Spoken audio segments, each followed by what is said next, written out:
Lyn Bowtell is one of Australia's favourite country music artists in her own right and on stage with collaborators, or some may call them co-conspirators, like Luke O'Shea. So it is no surprise that her new album, Paper Cuts, debuted at #1 on the Australian Country Albums Chart, #12 on the Top 20 Australian Albums Chart, and #7 on the overall Country Albums Chart, which was a fantastic start for what is a wonderful album. Hello, Lyn. I'm happy to talk to you about this album. Oh, thank you. And yeah, it was a great start. I'm not gonna complain about that. Well, that must be not only gratifying, but I would imagine actually something of a relief to put an album out into the world and have it received so well because you carried it for so long, and then it's out there and you can't control what happens next. You have no control. And it's interesting because with Wiser, we did that. We got a number one. So once you've done it once, you go, well, I need to do that again. And Mm. so there's even more pressure. If you've never done it, there's no expectation, I guess. But yeah, this album's been a couple of years in the growing period, in the gestation period. So it's really lovely to, yeah, have it out there. And being that it's being that it's an album that I have co-produced the first time ever, there's even more writing on it too. So, yeah, I'm really happy with it. And I am going to hold it up because I have a copy of the CD. So for anyone who's Yay. watching rather than listening, they can see it. And look, you preempted my second question, which was about you producing the album with Damon Morton, your partner. My only surprise about this is that you actually didn't do it sooner because you have so much musical knowledge. I've seen you in action with, academy students, for example. You clearly know how to produce a sound. So I'm guessing it was just a matter of maybe of you feeling confident enough in your own abilities to do it, or maybe just having the opportunity of time and space to do it.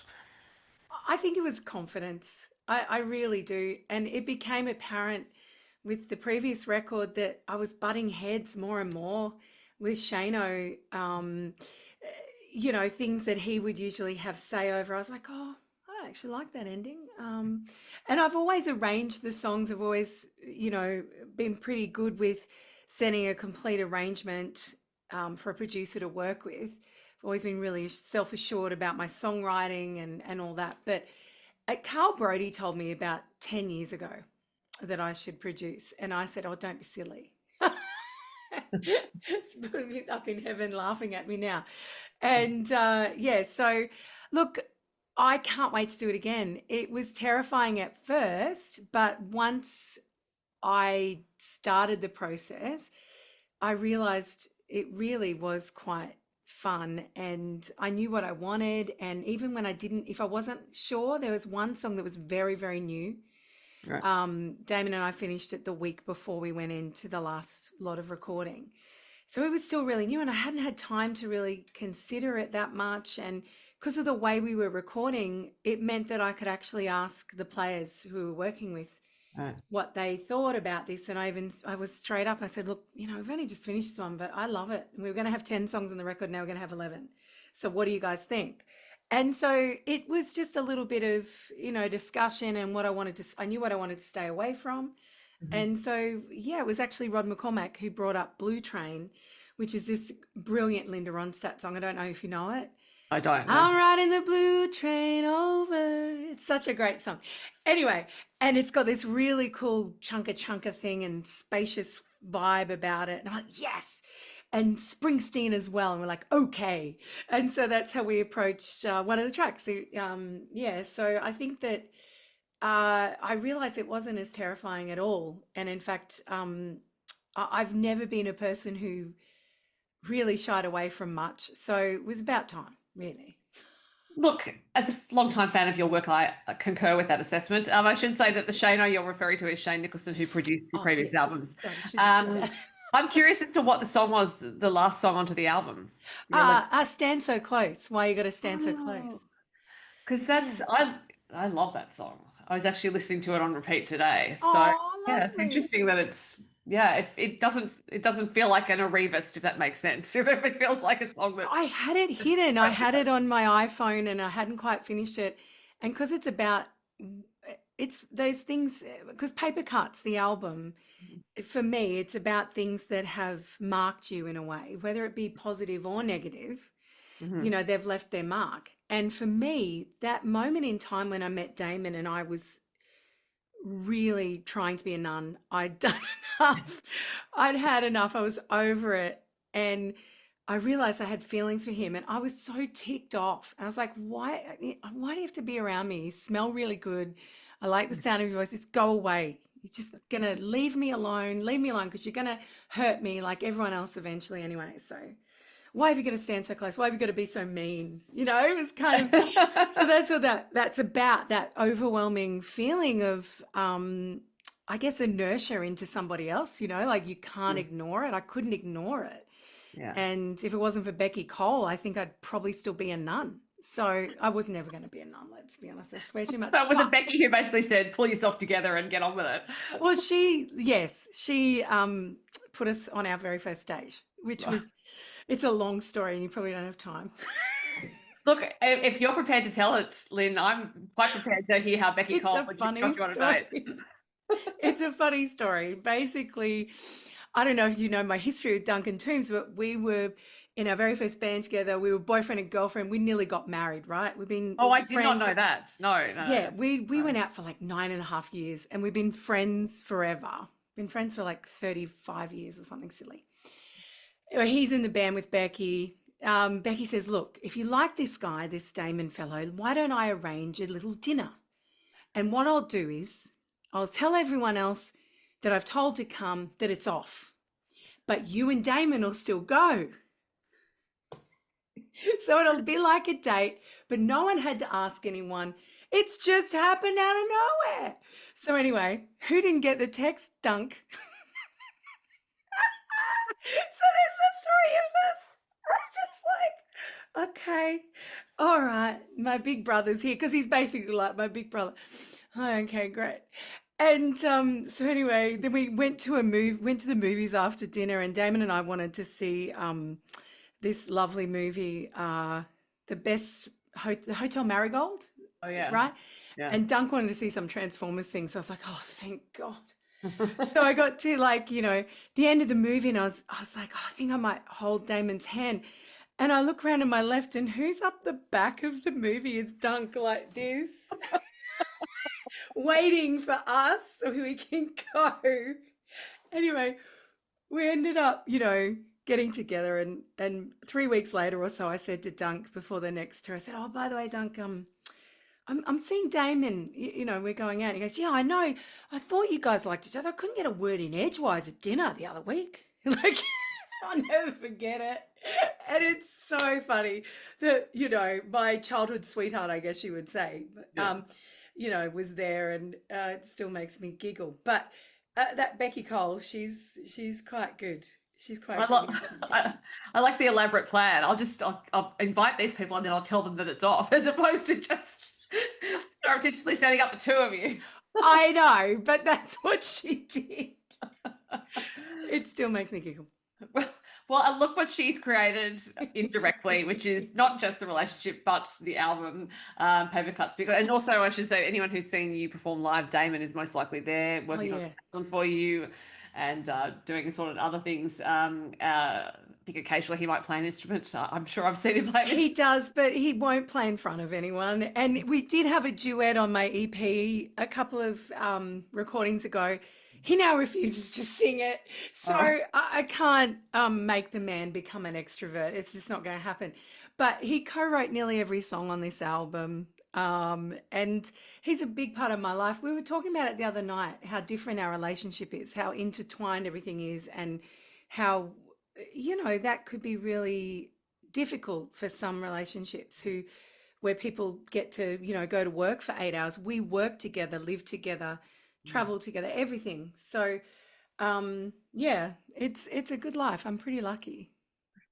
I'm sure he would think he's lucky too. And look, if I were living with you and you're singing around the house, Lyn Bowtell, I would think that's an incredibly lucky place to be as well. Imagine that. You get to hear You you all get the sick time. of it, I'm telling you. I sing to the dogs all the time.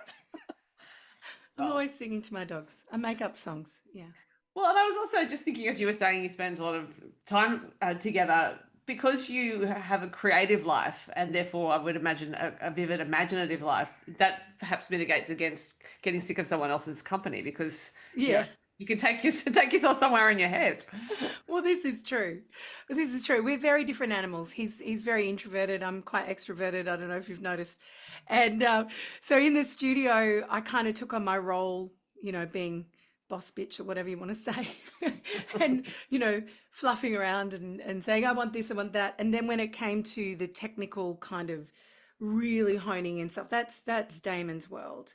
And he was great working with Gabby Louise, for example, with the string sections. And there were things that I wanted and, I had some ideas about, but he was just so passionate about certain things. So he took that bit on and him and Jeff worked beautifully together. Jeff McCormack, who engineered and played bass on the record, and he and Jeff mixed it together. So they're all the things I don't like doing. So he loves that stuff. Well, it worked out beautifully. It sounds like you did record it all at once because I was just thinking with your schedule, I suppose it possibly made more sense just to sort of fit it in here or there. But of course, if you're gathering musicians, it's good to get them in the one place to do the whole thing. Yeah, we did it in two lots. So originally I wasn't sure if I was recording like an EP. I did Hmm. 5 songs and then another 6, and I did them both at the end of each year. So it started in 23 and finished in 24. Yeah. Okay. And it was a great process. It meant that any overdubs that we wanted. So for example, we had Claire O'Mara come and play. Well, she didn't come in actually. She did it from home. She played the most incredible squeeze box, as my dad would call it, uh, accordion, on a couple of tracks. Window seat, just does a beautiful job on that, and ride. So it was lovely to have her. Also, Bill Chambers came in and played some slide, and that Casey Chambers lady sang on one of my songs, which was nice. And Benji Pocock plays some great electric guitar on a couple of tracks. So it just meant I could outsource for those little sprinkles that I just wanted something a little different. So the songs that you recorded at the end of 2023, I'm wondering if they informed any of the decisions you made about what to record at the end of 2024. And in fact, the second batch of songs, had you written them when you started recording in 23? Okay, so yes and no. I'd started on some of them. Um, I remember wanting to sort of focus on what I thought were the top 5 in Hmm. case we just did an EP. And Sounds New South Wales came along and helped us with an incredible grant. So that meant we could finish an album. So that kind of helped us inform that. But when it came to the songs, I've always got songs going on, but there were songs, there's heaps in my phone. There's so many. I was writing again yesterday thinking, what am I doing? I haven't got time for this. Other things to do. But Window Seat, for example, that was written in 24 with the lovely Savannah Sharp. And I wouldn't have ever written that song without her and her story about her best friend's mum. And I just think that that kind of beautiful stuff, you can't expect it to happen, right? You just Hmm. never know it's going to happen. And so for me, having that space, I think that's what I want to do in future as well. I think I'd be quite happy not to go in with the final 10. Hmm. Happy to go, let's have 5. So we've got, the singles, we can sprinkle them out if we want, and then look for the rest. And it just worked. I guess what I enjoyed the most about this process was the lack of pressure that I felt, Right. because I guess I'm at a point in my career, in my life also, where I know once you get the ball rolling and it's out there, you've really got to think about strategy and things like that. But when it came to the recording process, I just wanted to focus on that. I didn't want to be too concerned about finishing something for the sake of finishing it. I would have Hmm. rather have just sat on it and not even released an album maybe till next year. That could have been what happened. So it was great because I don't have a label, because I'm Yeah. my own boss. I can do that. And it also means you have to pay for everything yourself, but it does come with some pretty good yeah, things about it, which that part of it I really loved. Yeah. I'm very glad that the New South Wales government has given you a grant because that's the least that they could do for you for services to music, as far as I'm concerned. It should be every album. It should be It would good. be nice, wouldn't it? If they just went, oh, here's $20,000. You've got to do it. Here you go, Ja. I think it would be lovely. But thank you. Look, I think that grants are like winning the lotto. They truly are. And it's not about who's most worthy. It just seems, I'm sure it is to some degree, but I think sometimes it's just about what they're looking for at that moment, or maybe they just got sick of me putting in applications. I seriously can't believe that you have been turned down in the past because I'm also serious about the services to music part because the academy job alone is when it's on, that is almost a 24-hour a day job. That is Yes. not just Lynn checks in, says hello to the students, makes sure everything's okay and leaves. That is you fully engaged in every aspect of what's going on. Yeah. And throughout the year, it doesn't stop either. And I've actually come into a better place with that. I used to let it consume me a lot. And I said to the executive team, to Roger and Sam for this year, I'm like, you know what, guys?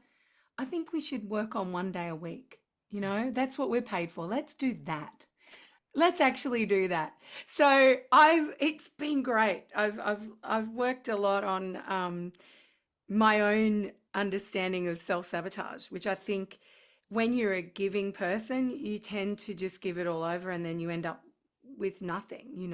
And I think the danger of that is at the end of the day, yes, people appreciate you, Mm. but ultimately that breeds resentment from, Mhm. I'm not a resentful person. I don't want to be that person. So Yeah. kind of learning how to say, no, I cut this off here.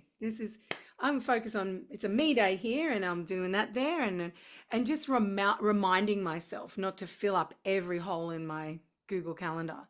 Mhm. And I actually put in blocks now of free time and eat lunch. Revolutionary concepts. You do actually have a line about giving it all and it being and all of it being taken in the song "Ordinary." I think Mm, is where it comes, and so just you mentioning it then, and also I do think girls and women can be socialized to give it all, which can lead to some complications. But "Ordinary" is, as far as I can tell, a companion song to "Scene of the Crime." yes, it is. They come next to each other. It comes after "Scene of the Crime," and I am going to now talk about "Scene of the Crime," which at the time we're speaking is the single from the album. And I first heard it live when I saw you perform with Luke O'Shea and Robertson in New South Wales. And I had a visceral reaction to the line, "I know it like the back of your hand," because I just thought that's the because the first time it's heard in the song, whether it's live or recorded, it literally comes out of nowhere, and you think you know what phrase is going to happen, and then you don't.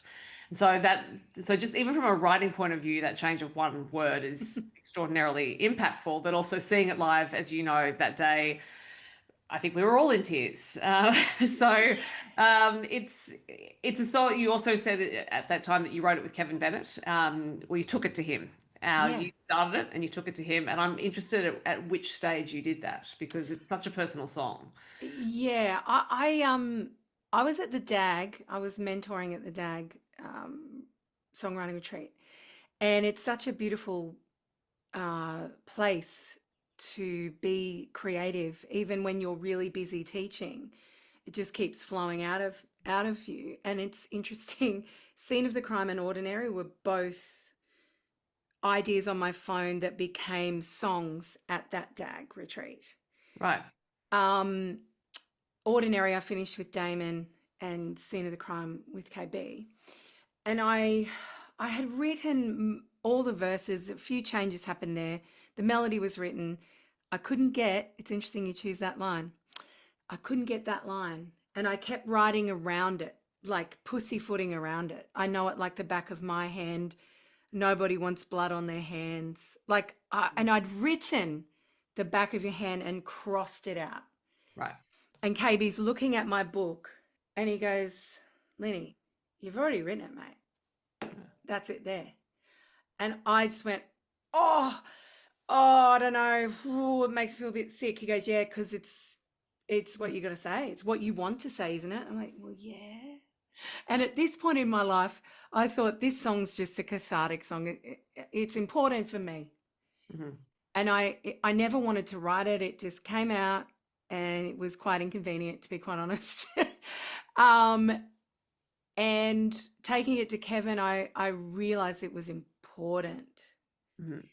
And at the DAG, you share every night what you've written. And I said, should I share this one? He goes, oh, Linny, I think you should hold off till you're ready to sing it. And thank God he did, because it's taken me a long time. And even by the time I was singing it at Robertson, that was probably, I don't know, maybe the 10th time I'd sung it live or something. But I'd just seen the final draft or the final version of the video clip the night before. Tracy and Josh from Roman Creatives had sent it through. So it kind of stirred up in me all this stuff. And where we were staying, there were a couple of women there. And of course, you get a couple of women around, they're like, oh, yeah, that's happened to me. Or Mhm. I've had that happen. I had to leave some, like it's a phenomenon. Well, is it a phenomenon? I don't think that's the right word. It's a terrible statistic.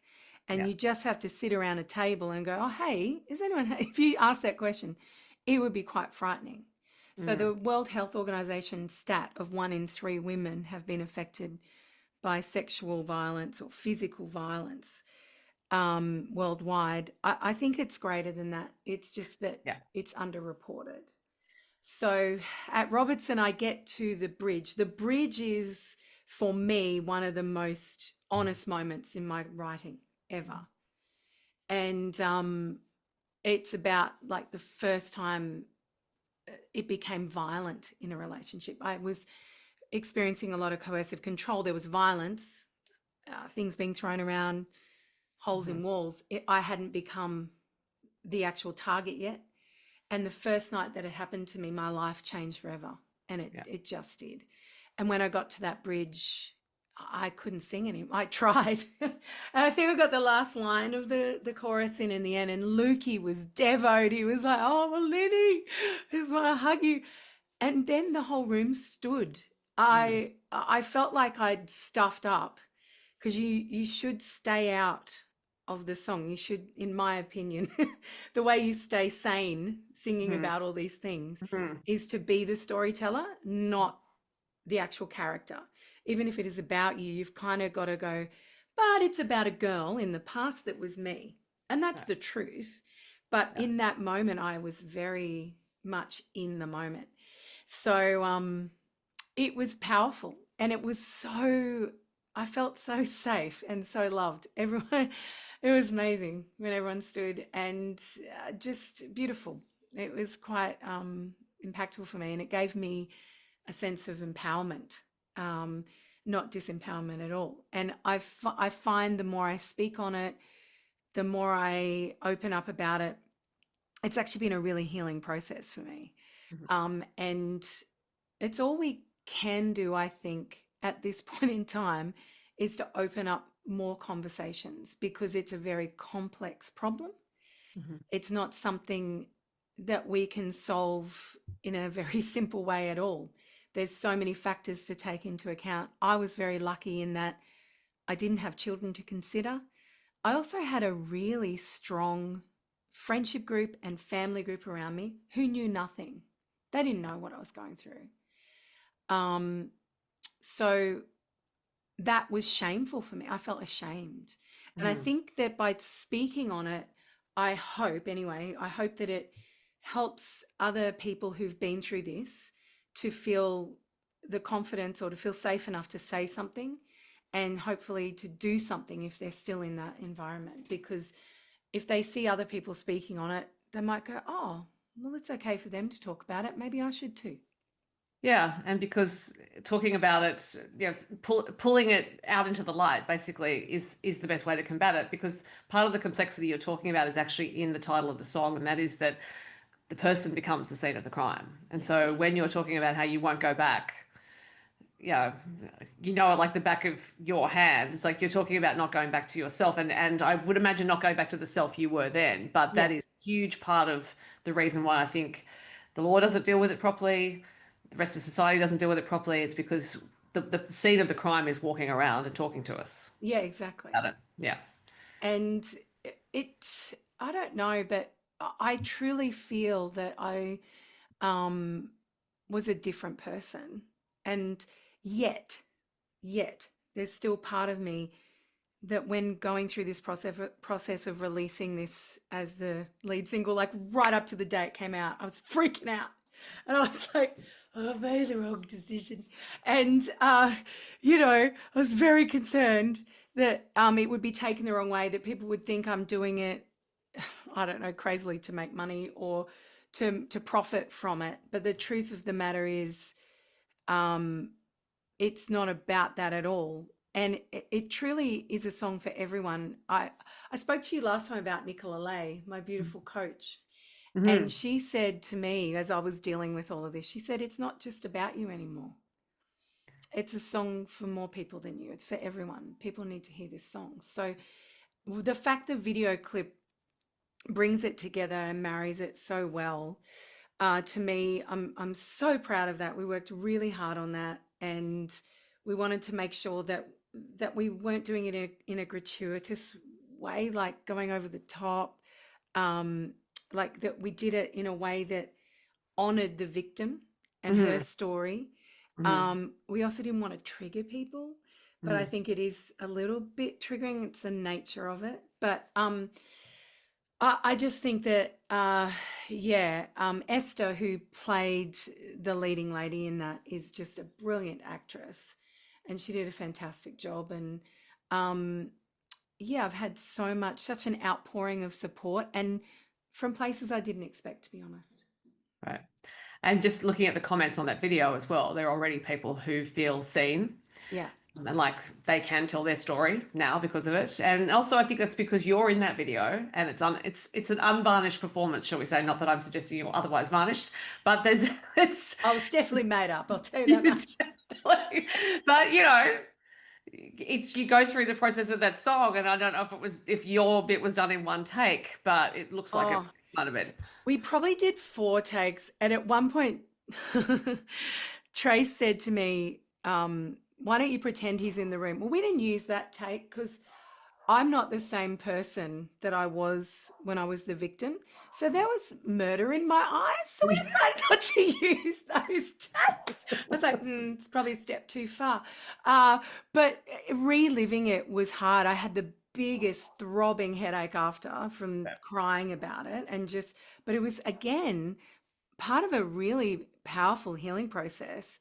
And it was just me, Tracy, and Josh in the room. It was very dark around me and just the light. So it actually felt like I was covered in darkness, even though there's a bright light at me. It's hard to explain, but but I trust those guys so much that I felt like I was just telling them, and yeah, it is the truth. It is what it is. There's some ugly crying in it, and I guess for me, it was important that I showed that as well.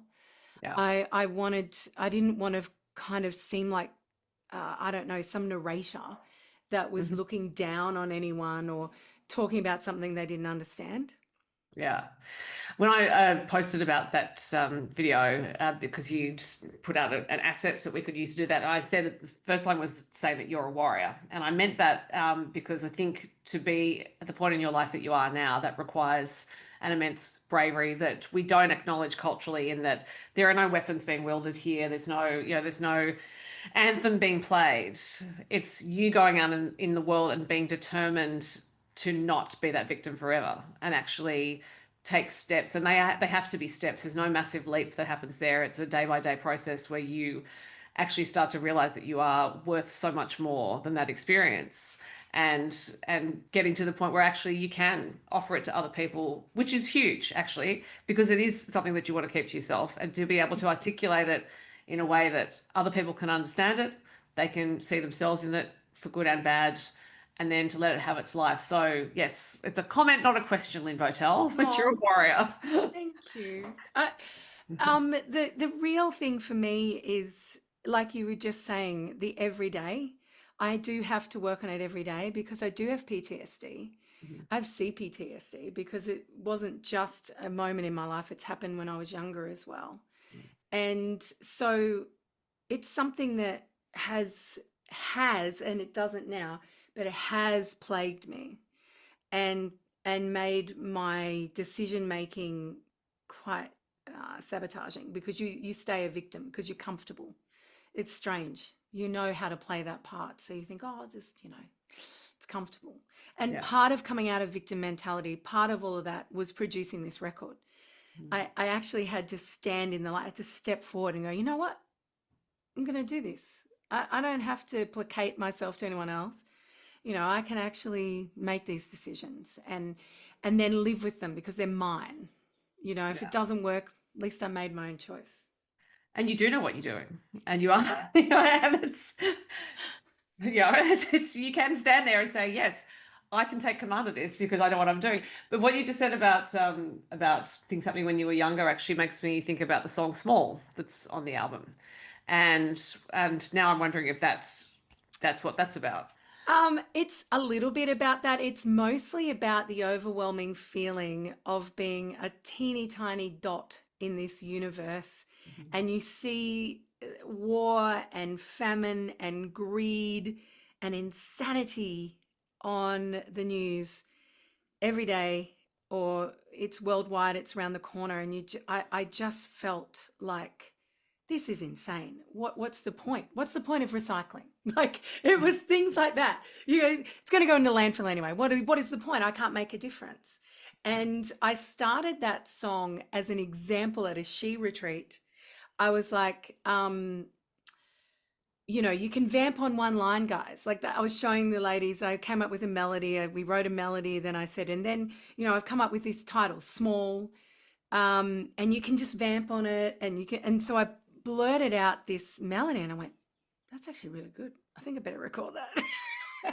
And so then I got together with the girls who were at the retreat, Della Harris and beautiful Michelle and also Mary, and we finished the song off together. And I really am glad that we did that.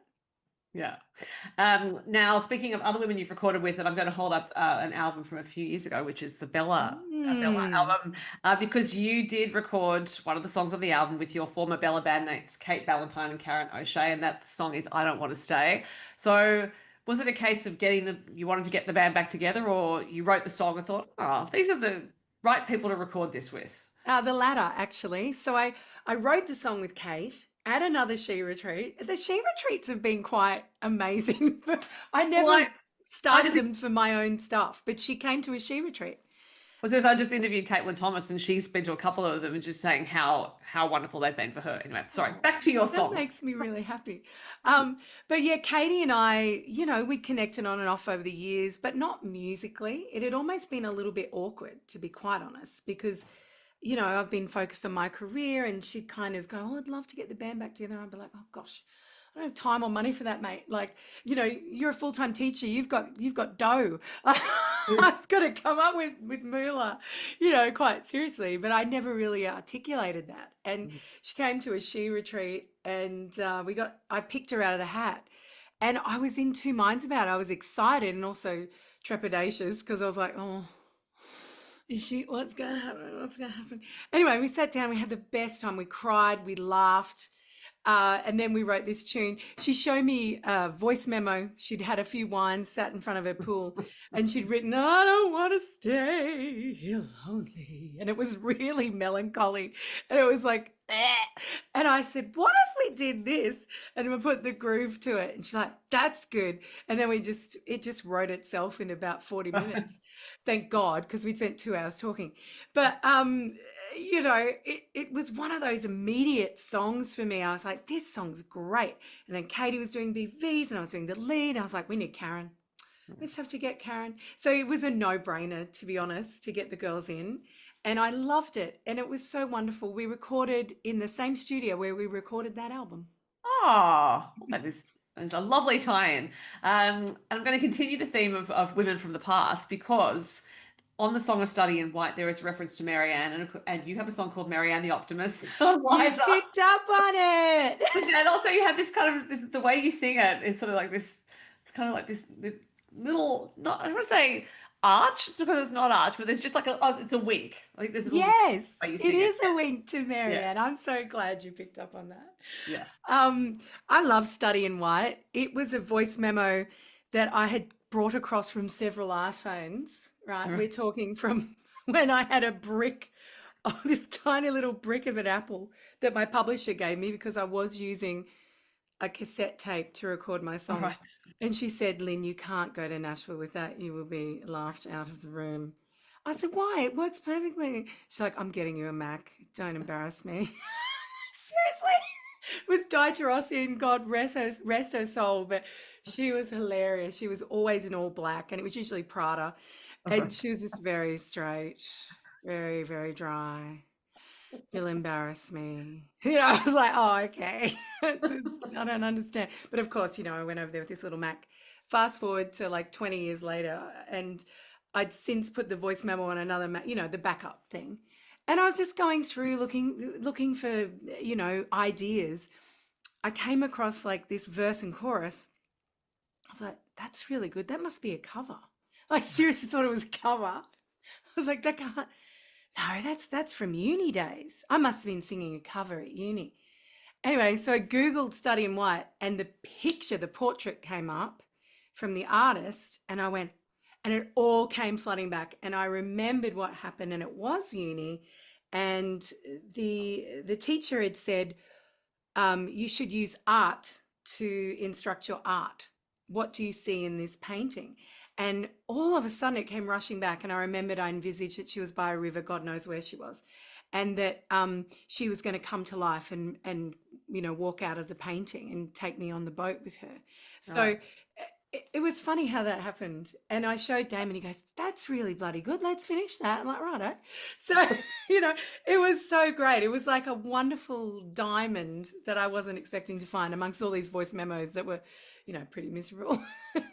I think the moral of the story is songwriters don't ever delete, don't, you always Don't. back up your cloud storage because you just never know what is lurking in there. I'm telling you, I had forgotten. I had completely forgotten it. And you just, it depends on what mood you're in when you're writing. Because sometimes you, oh, that's rubbish. That's Yeah. just absolute, utter rubbish. No one's going to like that. That's rubbish. And so you leave things. You're in love with something else. You've got a favorite at the moment or a vibe you're going for.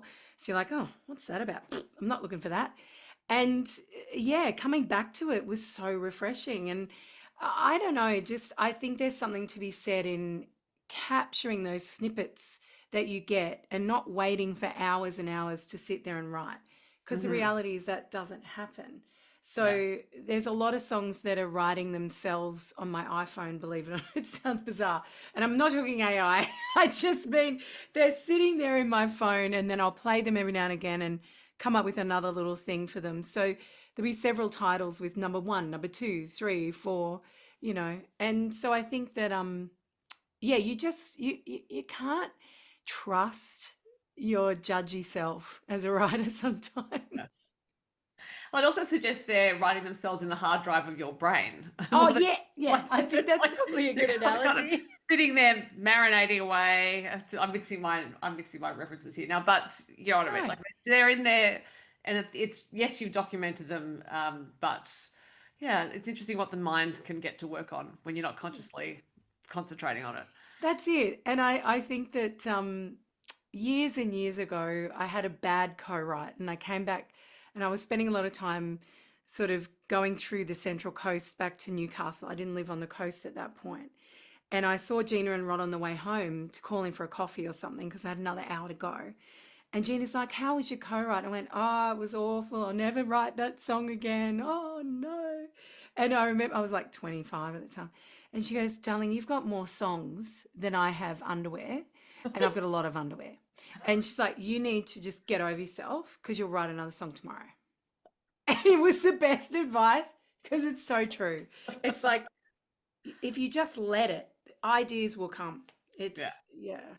I firmly agree with that. Now, these songs we're talking about can be seen on the road because you have several dates booked well into next year, actually, some of them with the aforementioned Luke O'Shea Yes. on your on your joint enterprise, which is an absolute delight for anyone who hasn't seen it. I thoroughly recommend it. You do, of course, have your Tamworth date coming up as well. Now, for the uninitiated, Lyn Bowtell, what happens in this infamous Tamworth show? Well, it's called Lyn Bowtell and Her Famous Friends, and basically, it's you never know who's going to show up. A little bit dusty from the night before sometimes. Because it's the day after the Golden Guitars, we hasten to point out. It usually is, but we've had a change this year, Sophie. Oh no. We are, oh, it's exciting. It's I don't, exciting I don't know because I'm going to be, no dustiness. No, no, sorry. well, they'll be dusty. Come on. It's Luke O'Shea. He'll probably show up. It's Thursday, the 22nd of January at the Town Hall. Town Hall, a place of, oh, just absolute majesty for me. That's where I first sang at a big gig, and it was a big gig, when I was 15 at Tamworth Country Music Festival. Sue Jarvis came up to me and my mum and said, I think your daughter should sing at the Buttercup Roundup. And it used to be sponsored by Buttercup Bread, right? And on the last Sunday, they'd put on a free concert, and it was up and comers and people that, you know, had been scouted and to come and sing a song. So I'll never forget that experience, A, and then B, 5 years later, no, 4 years later, I won Star Maker there at the Town Hall. I've always loved the Town Hall. So to be playing there is just such a dream. Well, and you've been busting out of that Long Yard Hotel for a while, I would suggest. Yeah, it got a little bit too...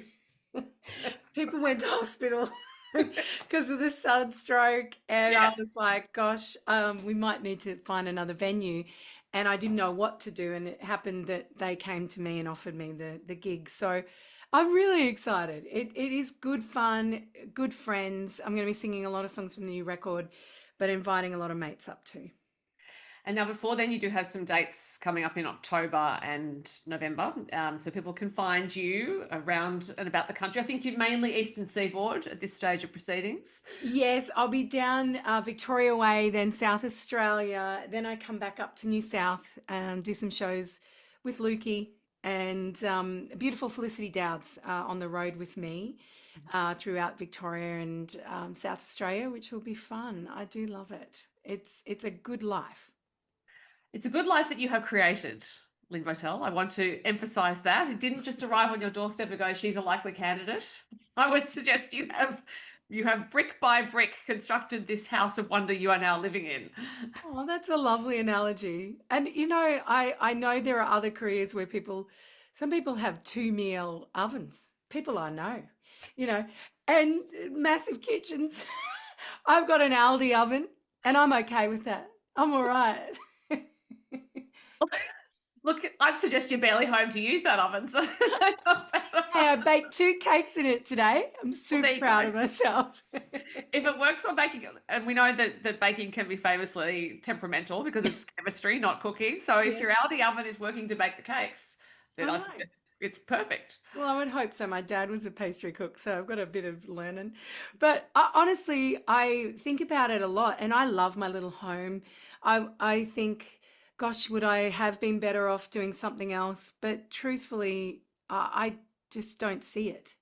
And I'm really lucky that I do have different facets to my musical career. So it's kind of got 3 prongs to it, you know, the academy, of course, touring and recording music and me as an artist, and then she. So I get to kind of not get sick of one thing. It's really wonderful. I get to give back, and because people gave me chances.